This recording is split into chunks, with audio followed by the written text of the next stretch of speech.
이번 시간에는 사복음서의 내용을 같이 한번 살펴보겠습니다. 신약 성경 중에서 이 사복음서의 분량이 제일 많습니다.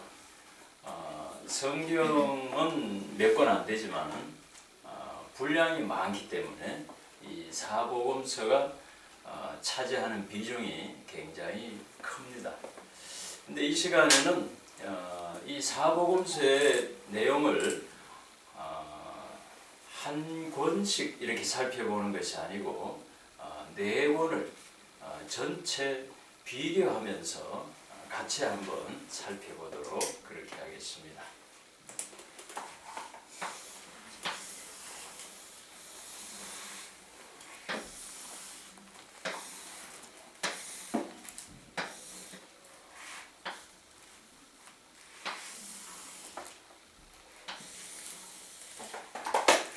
자, 맨 처음에 마태복음이죠.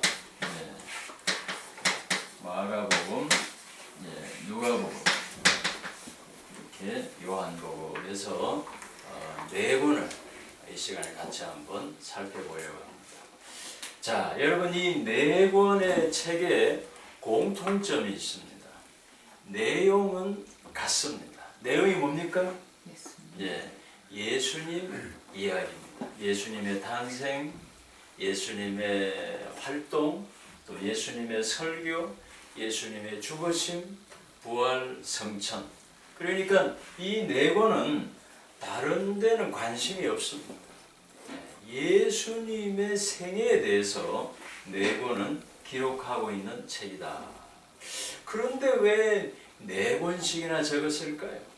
안 그래도 성경 두꺼워서 읽기 힘들다고 그러는데 한 권으로 끝을 내면 좋을 텐데 왜 네 권씩이나 예수님에 관련된 똑같은 내용을 적어야만 했을까요? 하는 게 고민입니다. 자, 그렇지만 이 네 권의 내용 같은데 이렇게 네 권씩이나 적게 된 것은 책마다 관점이 다르다 하는 것입니다. 이 관점이라고 하는 것은요, 똑같은 사물을 보면서 다르게 본다는 겁니다. 저를 볼 때도 앞에서 보는 사람이 있고 또 옆에서 보는 사람도 있습니다. 그리고는 내 뒤에서 보는 사람도 있을 겁니다. 물론 앞에서 보는 게 제일 잘 보겠지만 앞에서 본 사람하고 또 옆에서 뒤에서 이렇게 사방에서 본 사람이 종합이 돼야 제대로 정확하게 설명을 할 수가 있다 하는 것입니다. 그래서 예수님에 관련된 책이지만 이 네 권의 관점이 다 종합이 될 때 예수님에 대해서 제대로 설명할 수가 있다 하는 것입니다. 자, 첫 번째는 이제 관점이라고 하는 건데 이 네 권에서 예수님을 어떻게 소개하고 있는가? 자, 마태복음에서는요, 예수님을 소개하는데 예수님은 왕으로 오신 분입니다. 이렇게 우리에게 소개를 하고 있습니다. 그리고 마가복음에서는 예수님께서는 섬기려고 오신 분입니다. 그래서 다른 말로 말하면 종으로 오신 예수님 이렇게 소개를 하고 있습니다. 그리고 누가복음에서는 이 세상을 만드신 창조주가 되시지만은 그 예수님께서 사람으로 오셨다고 우리에게 소개를 하고 있습니다. 그리고 마지막 요한복음에서는 예수님을 소개하는데 하나님의 아들, 즉 하나님으로 오셨다. 그렇게 우리에게 소개를 하고 있습니다. 여러분 요한복음 보시면 요한복음 1장 1절이 이렇게 시작이 됩니다. 태초에 말씀이 계시니라. 이 말씀은 곧 하나님이시니라. 그러니까 이 요한복음은 다른 책들하고 좀 관점이 다릅니다. 이 세 권의 책은 우리가 보통 얘기할 때 인성을 다루고 있습니다.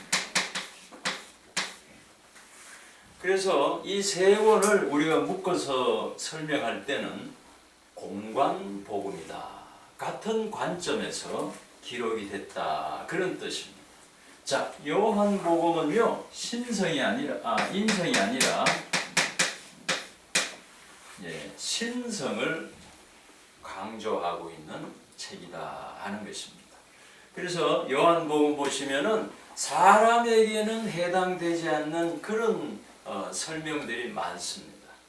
요한복음 14장 6절에 보면 나는 길이요, 나는 진리요, 나는 생명이다.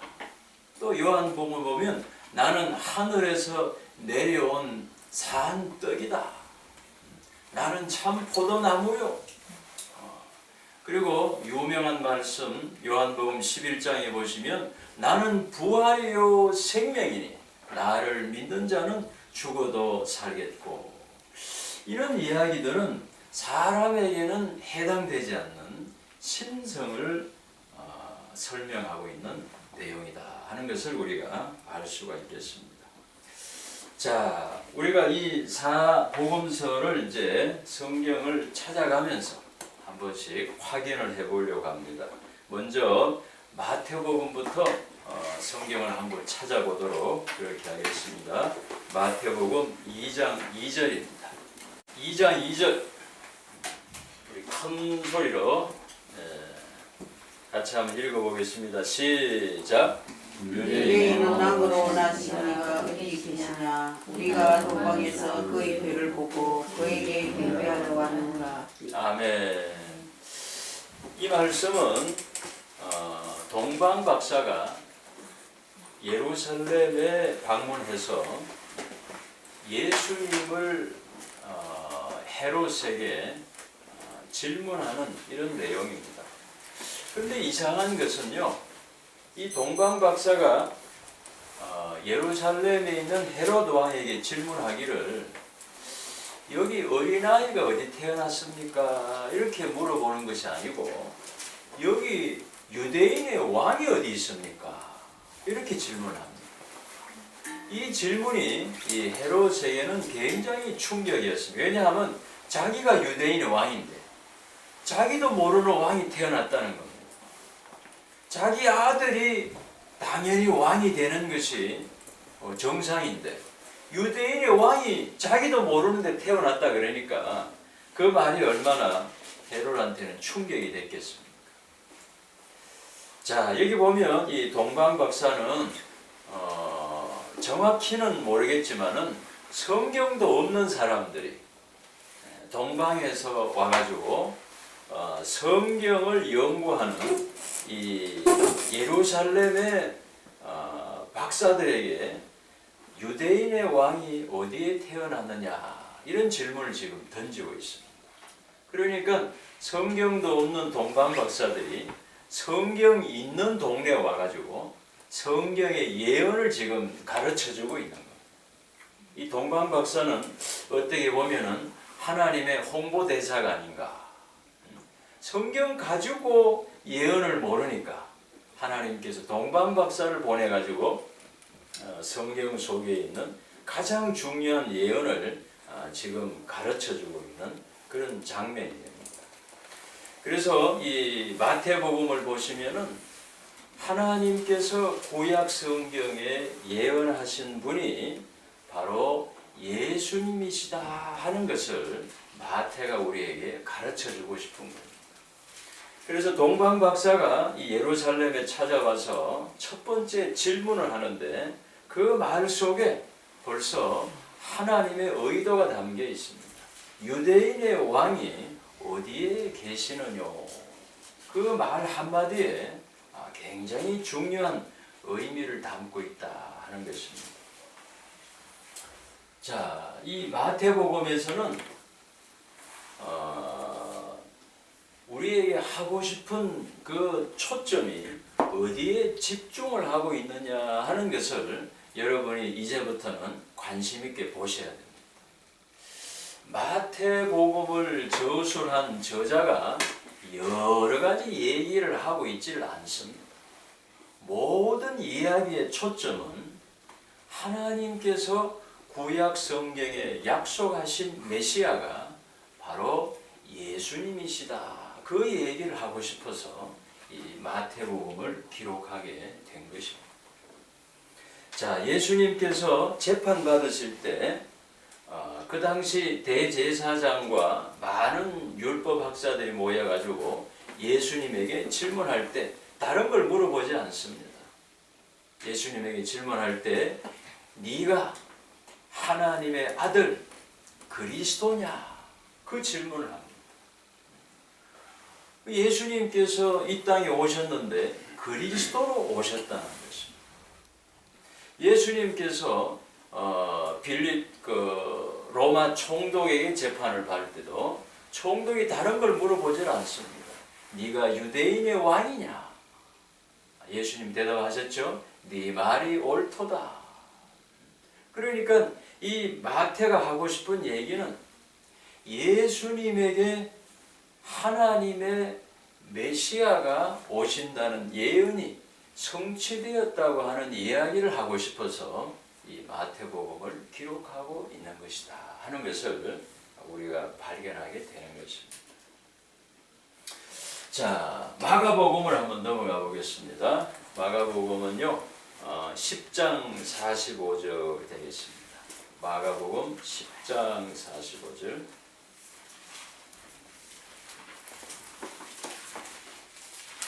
자, 찾으셨죠? 네, 10장 45절 같이 한번 읽어보겠습니다. 시작.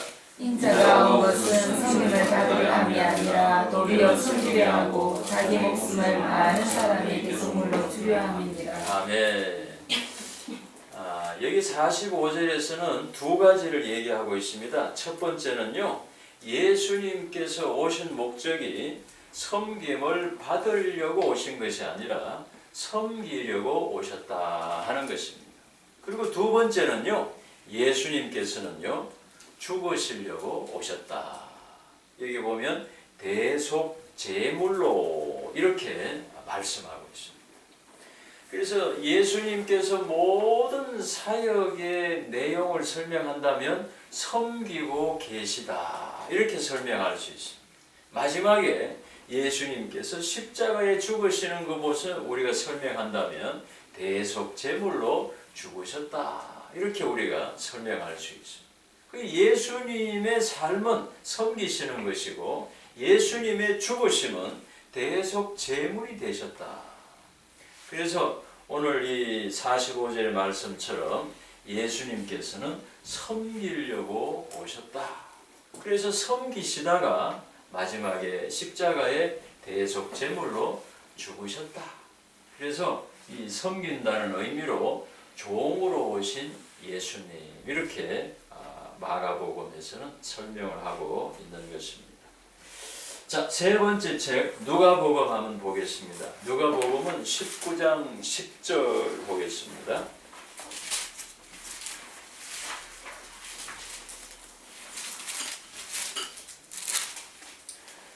네, 누가복음 19장 10절.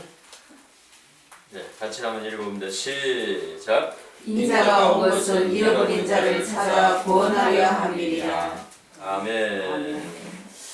자, 여기 19장 10절에 보면 예수님께서 오신 목적이 잃어버린 자를 찾아서 구원하시려고 오셨다. 그렇게 말씀하고 있습니다. 자, 여기서 우리가 한 가지 중요한 내용은 구원의 대상이 누구냐 하는 걸 우리가 좀 정리할 필요가 있습니다. 예수님께서 오셨는데 사람을 구원하시려고 사람으로 오셨다 하는 것입니다.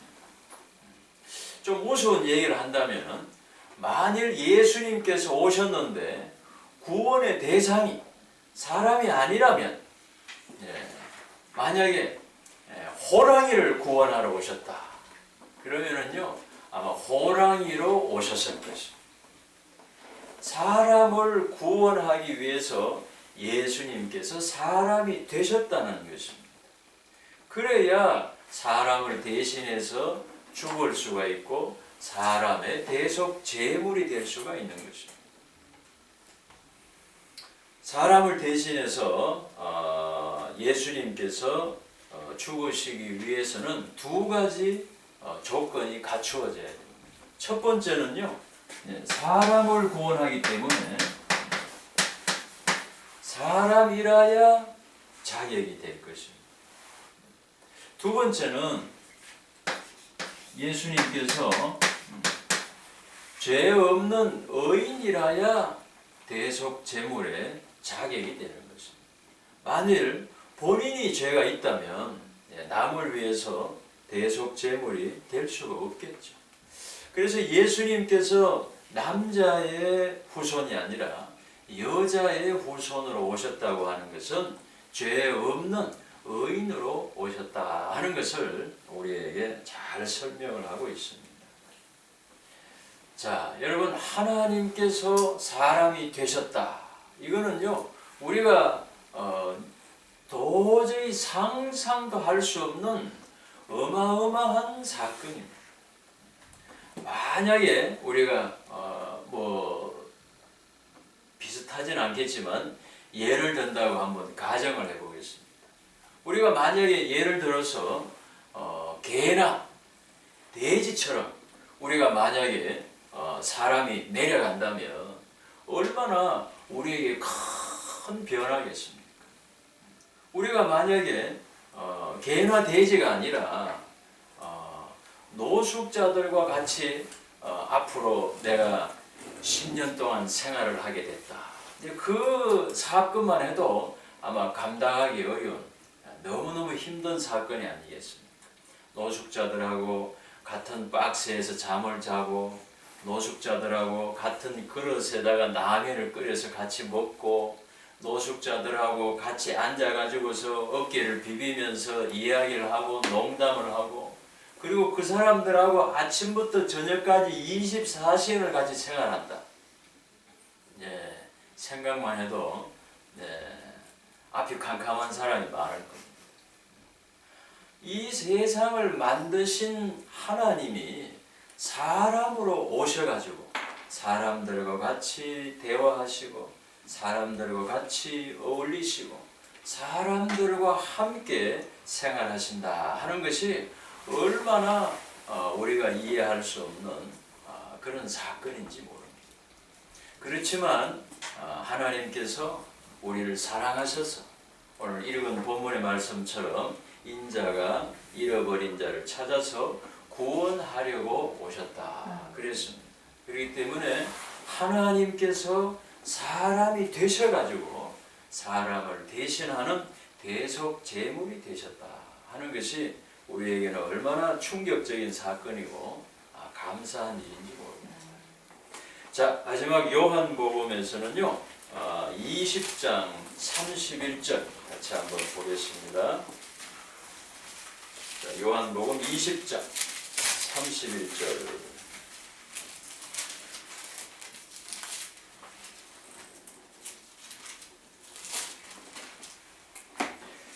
같이 한번 읽어보겠습니다. 시작. 오직 이것을 기록하면 너희로 예수께서 하나님의 아들 그리스도이심을 믿게 하려 하며 또 너희로 믿고 그 이름을 믿어 생명을 얻게 하려 함이니라. 아멘. 이 31절을 보니까 요한복음을 기록한 목적을 분명하게 우리에게 밝히고 있습니다. 왜 적었다고 합니까? 이 성경을 기록함은 뭐라고요? 예수께서 하나님의 아들 그리스도이심을 믿게 하려고 적었다. 그렇게 말하고 있습니다. 자, 예수님이 하나님의 아들이다. 어떤 의미를 가지고 있을까요? 여러 가지로 설명할 수 있겠습니다만은 하나님께서 보내신 분이다. 하나님의 특별한 사명을 받고 오신 분이다. 이렇게도 우리가 이해를 할 수 있지만 하나님의 아들이다 하는 것이 놀라운 사건입니다. 자, 여러분 사람의 아들은 뭡니까? 사람이죠. 사자가 새끼를 낳았습니다. 사자 새끼는 뭡니까? 늑대입니까? 호랑이 아니죠. 사자 새끼는 물론 새끼지만은 사자입니다. 제가 이제 하고 싶은 얘기는 하나님의 아들이다 하는 말은 하나님이시다 그런 의미를 가지고 있다.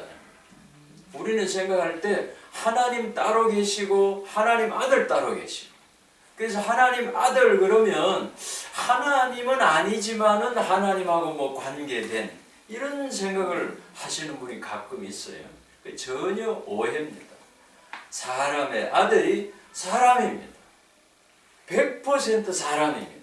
모든 걸 다 구비한 사람입니다.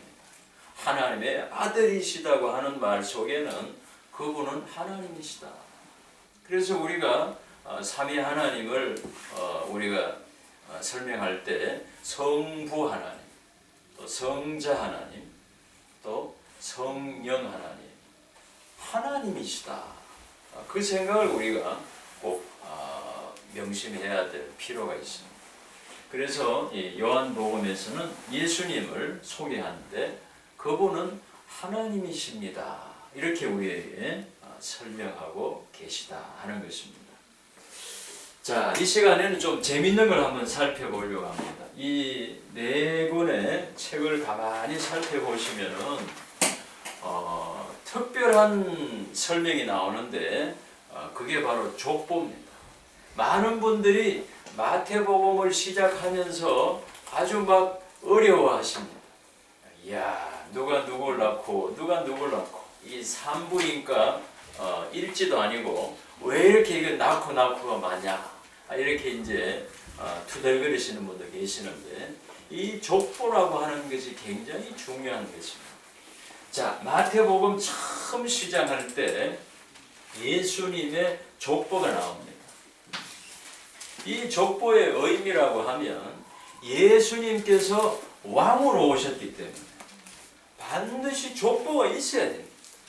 왕이라고 하는 것은 왕의 후손이 왕의 가문에서 왕이 되는 것이지, 자기가 그냥 뭐 왕 하고 싶다고 손든다고 왕이 되는 게 아닙니다.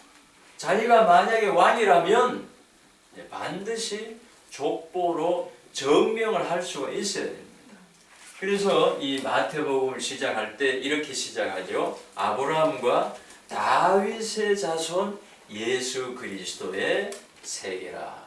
그래서 예수님께서 왕이시라고 하는 것은 다윗의 자손이기 때문에, 왕의 후손이기 때문에 예수님께서 왕으로 오신 분이다. 이렇게 마태복음 1장에서 증명을 하고 있는 것입니다. 자, 마가복음에서는요, 족보가 나옵니까? 족보가 없습니다. 자, 여기서 보면 섬기려고 예수님이 오셨다 그러는데 족보가 필요가 없습니다. 종으로 오셔가지고 막 족보 들고 다니면서 이렇게 하면 상당히 거북합니다.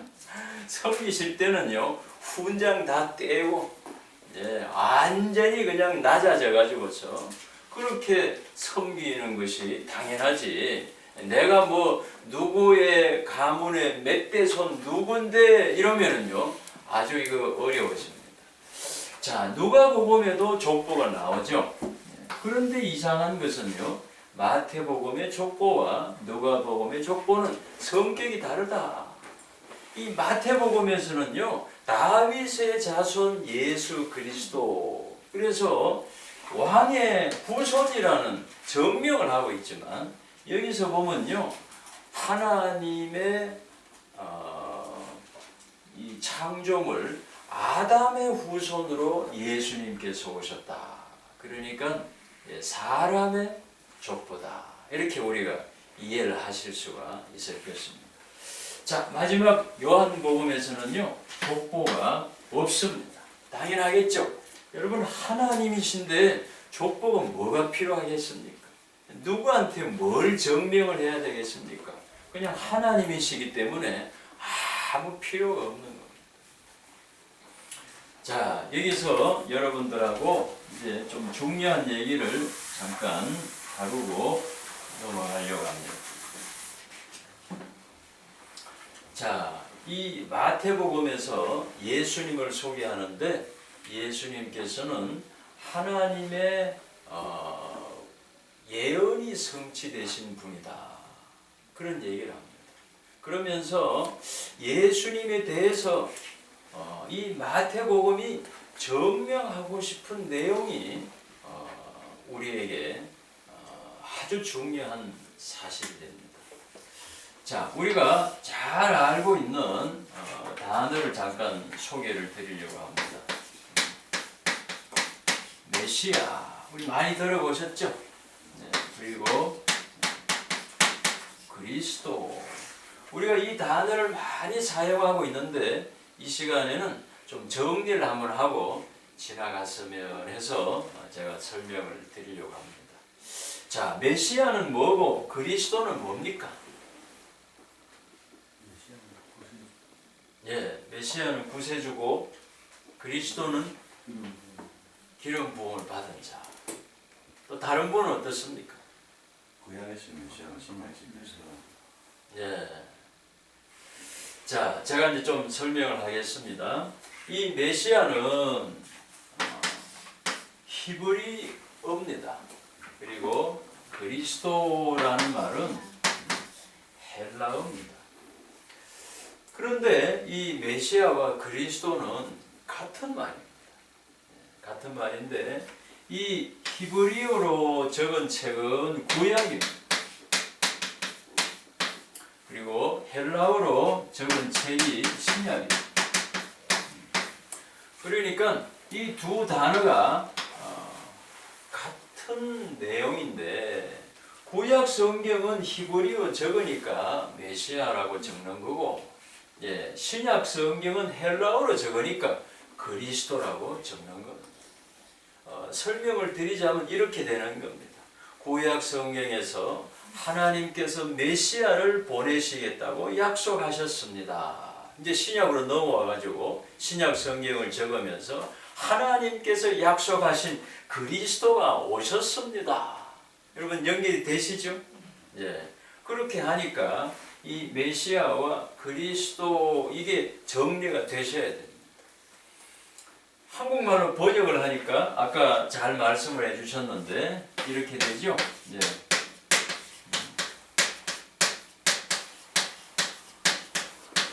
자, 기름 부음을 받은 자, 이런 뜻을 가지고 있습니다.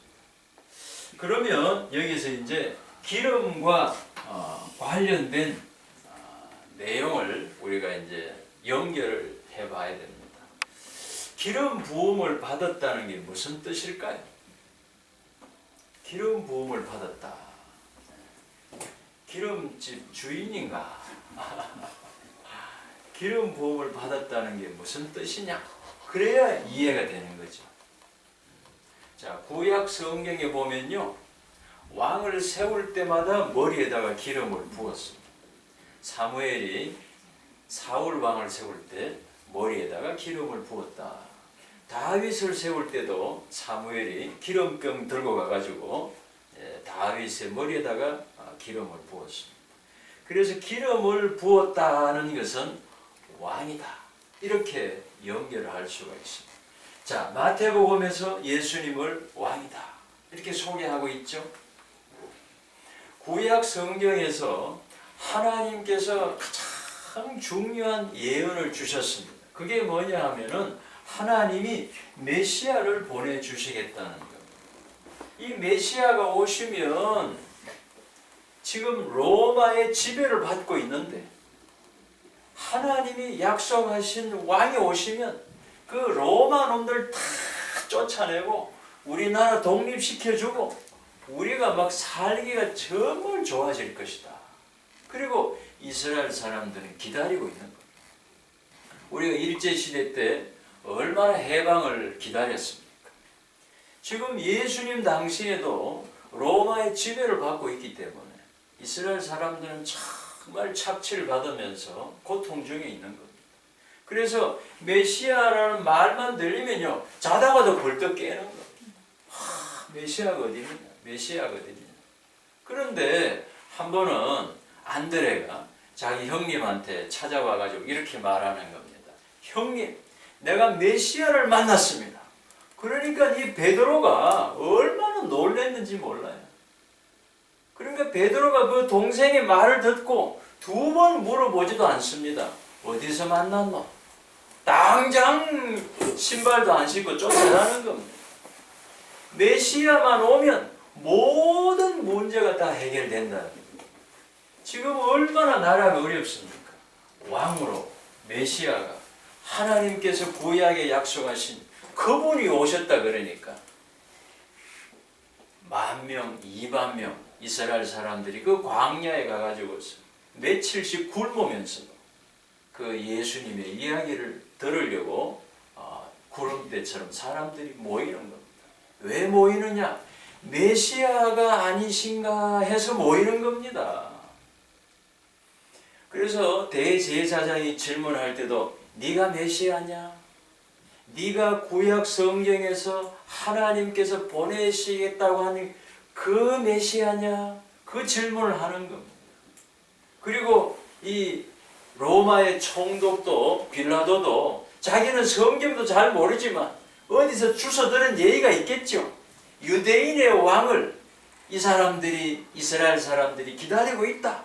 그러니까 자기가 재판하면서 다른 걸 물어보는 게 아닙니다. 네가 유대인의 왕이냐? 네가 이스라엘 사람들이 기다리고 기다리는 바로 그 구약 성경에 예언된 그 유대인의 왕이냐? 그 질문을 하는 겁니다. 제일 중요한 핵심이죠. 예수님께서 대답하셨습니다. 네 말이 옳도다. 내가 메시아로 왔다. 예수님께서 제자들과 한 번은 가이사라 빌립보에 가셔가지고 조용한 시간을 보냈습니다. 그때 제자들에게 이렇게 질문합니다. 너희는 사람들에게 내가 누구라고 하는 얘기를 들었느냐? 사람들이 나를 뭐라고 하더냐? 그렇게 질문을 합니다. 그 질문의 의도가 뭘까요? 핵심은 이렇습니다. 사람들이 나를 알기는 아는 거냐?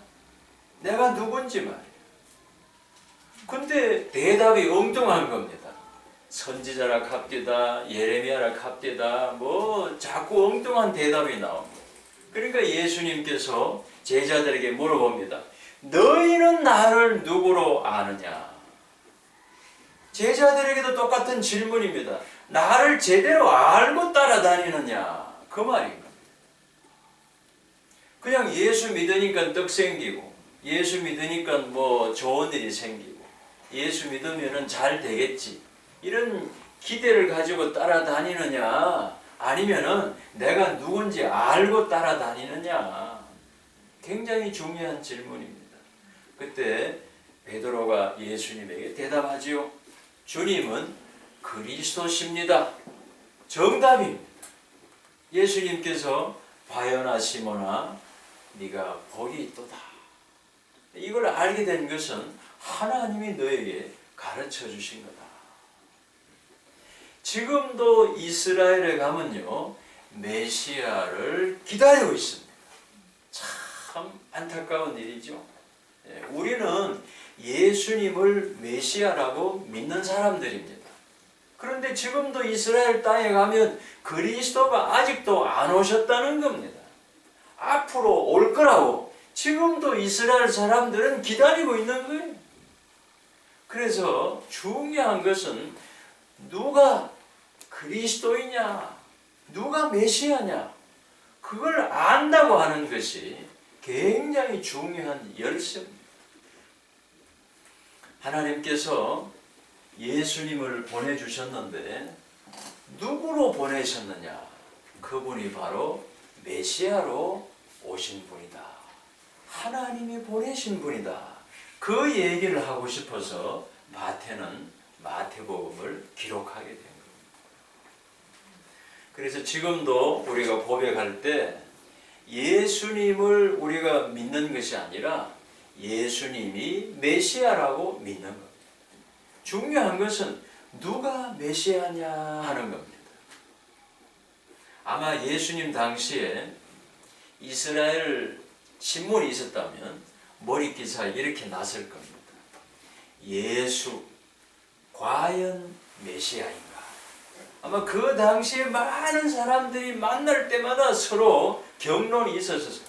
어떤 사람은 예수가 메시아라 그런 사람도 있고, 어떤 사람은 예수가 메시아 아니라는 사람도 있고, 자기들끼리 그냥 만날 때마다 아마 그 얘기를 토론을 하지 않았을까 그렇게 짐작을 합니다. 하나님께서 보내시겠다고 구약에서 약속하신 메시아, 그분이 바로 예수라고 하는 것을 증명하기 위해서 마태복음을 기록하게 된 것이다.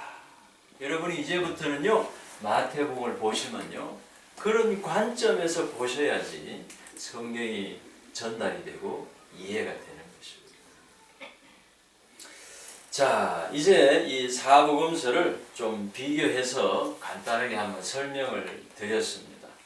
이 사복음서를 마지막에는 우리가 적용을 잠깐 하는 시간을 가져보려고 합니다.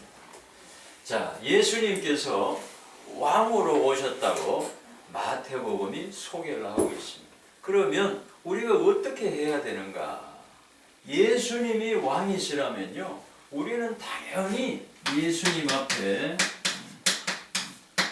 경배와 찬양과 예배를 돌려드리는 것이 당연하겠죠. 여러분, 왕 앞에 우리가 어떤 태도를 취해야 됩니까? 왕 앞에 우리가 당연히 찬양과 영광을 돌리는 것은 당연한 일일 겁니다. 그리고 우리가 예수님을 왕으로 인정한다면 그분 앞에 순종하는 삶을 살아가는 것이 당연한 일일 것입니다. 왕이 말씀하시는데 우리 태도가 어떻게 해야 되겠습니까? 네, 아주 좋은 말씀입니다. 한번 참고해 보겠습니다. 네, 그러면 목이 달아나겠죠. 네, 왕이 말씀하시는데 우리가 무릎을 꿇고 아멘, 종이 듣겠습니다. 예수님이 이 세상을 다스리시는 왕이시고 또 내 인생에도 예수님께서 왕이시라면은 우리는 당연히 그분 말씀 앞에 순종하는 삶을 살아가는 것이 너무나도 당연한 이치가 아니겠는가 하는 것입니다. 자, 두 번째 책 마가복음으로 넘어가 보겠습니다. 예수님께서 이 세상에 오셨는데 섬기시려고 오셨다. 그리고 마지막 십자가를 지시기까지 섬기시다가 십자가의 대속 제물로 죽으셨습니다. 그러면 우리는 예수님의 그 모습을 보면서 어떻게 적용하는 것이 옳은 거냐? 네, 우리도 예수님처럼 섬기면서 살아야 되겠다. 자, 섬기자 하는 것입니다. 이 세상에 많은 문제들이 있는데 제일 풀기 어렵고 힘든 문제가 인간관계가 아닌가 생각합니다. 부부가 만났는데 행복하려고 만났는데 두 사람이 그렇게 이 문제가 해결이 안 돼가지고 괴로워하는 그런 부부들도 많습니다. 시어머니와 며느리가 행복하지 못한 또 그런 가정도 있습니다. 또 이웃지간에도 사랑 때문에 고통당하고 상처받는 그런 일들이 많습니다. 그런 이야기가 일어나는 이유 중에 하나는 섬김을 받으려고 하니까 마음에 불만이 생기는 겁니다. 내 마음속에 왜 나를 섬기지 않느냐? 왜 나를 알아주지 않느냐? 왜 나를 대접하지 않느냐? 그러니까 늘 섭섭하고 늘 자기가 무시당한다고 막 화를 내고 마음속에 불만이 터지는 겁니다. 남편은 남편대로 왜 남편을 대접을 안 해주냐고, 또 부인은 부인대로 왜 또 이 대접을 제대로 안 해주냐고. 그러니까 둘 사이가 늘 긴장이 되고 마음에 만족이 없습니다. 우리가 마음을 바꾼다고 하는 것은 참 어려울 수도 있지만 또 어떻게 생각하면 아주 쉬울 수도 있습니다. 내가 섬김을 받으려고 하면 내 마음이 섭섭하고 내 마음의 불평과 내 마음에 그냥 상처가 많이 생기지만은 마음을 바꿔가지고 내가 이제부터는 섬기기로 하겠습니다. 이렇게 마음을 바꾸면요. 상처받을 일이 없어요. 뭐 섭섭한 일이 없어요. 지금까지는 내가 섬김을 받으려고 하니까 늘 채워지지 않는 마음이었어요. 왜 날 대접을 안 해주느냐. 불만과 막 불평이 생겨요. 근데 이제 마음을 바꿔가지고 내가 어떻게 섬길까 이렇게 생각하면 상처받을 일이 없어요. 그리고 내가 누구를 섬길까 그때부터는요 인생의 문제가 해결되기 시작하는 겁니다. 바로 예수님이 우리에게 모범을 보여주셨습니다. 예수님이 오셔가지고 대접을 받으려고 하면 얼마나 많이 받아야 되겠습니까? 근데 예수님께서는 전혀 대접받으려고 하지 않으시고 섬기시다가 십자가에 죽으셨다. 그래서 우리도 예수님처럼 섬기면서 살자 하는 것입니다. 자, 세 번째 책은 누가복음인데 누가복음에서 예수님께서는 사람을 구원하시려고 사람으로 오셔서 또 죄 없는 의인으로 십자가에서 죽으셨습니다. 그리고는 우리에게 필요한 구원의 모든 요소를 십자가에서 다 완성하시고 마지막 죽으시면서 이런 말을 남겼습니다. 다 이루었다. 예수님께서는 우리에게 구원의 문제는 모든 걸 다 해결하시고 완성을 하셨다는 겁니다. 그러면 이제 우리가 해야 될 일은 뭐냐? 예수님께서 이루어 놓으신 이 구원의 소식을 저와 여러분이 이웃에게 전하는 것입니다. 복음을 전하는 것은 우리에게 맡기신 사명이다. 그래서 성경 말씀에 보면 너희는 온 천하에 다니며 만민에게 복음을 전하라 그렇게 말씀하셨죠. 그래서 누가복음에서 우리가 적용하면 십자가의 복음을 우리가 이웃에게 전하자 하는 것입니다. 자, 마지막 이제 요한복음 나왔는데 요한복음에서 제일 중요한 구절을 뽑으라고 하면은 3장 16절이 될 겁니다. 여러분도 다 기억을 하시죠? 3장 16절에 하나님께서 자기 아들 그것도 하나밖에 없는 독생자를 보내셨다고 얘기합니다. 자, 한번 질문 드려보겠습니다. 왜 독생자를 보내셨답니까? 우리 죄를 대속하시려고 영생을 얻게 하시려고. 근데 그것보다 더 중요한 이유가 있습니다. 왜 독생자를 보내셨다고요? 그렇죠. 우리를 하나님께서 사랑하셔서 보내셨다는 것. 하나님께서 우리를 사랑하신다는 게 얼마나 감격스러운 일이죠.